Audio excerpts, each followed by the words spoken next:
¿Qué opinas de los que dicen, muestra el Evangelio siempre, incluso si es necesario, hazlo con palabras?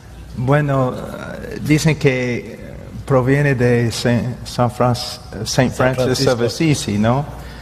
Yo estudié la frase, es posible que él no dijo tal cosa de esa forma.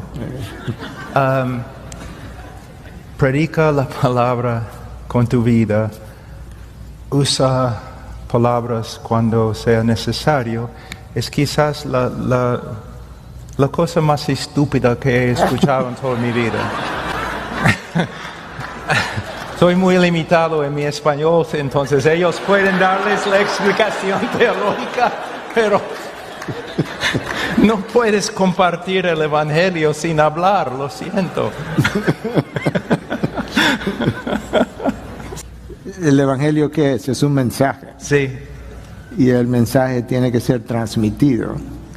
Tú puedes y debes vivirlo, pero eso es otra cosa. O sea, tú tienes que predicar el mensaje y vivir el mensaje.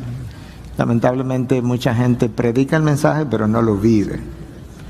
Pero si solamente lo vivo y no lo predico, la gente no sabe todavía cuál es el mensaje.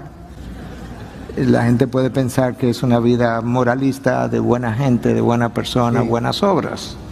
Yo necesito predicar el mensaje y luego vivir el mensaje.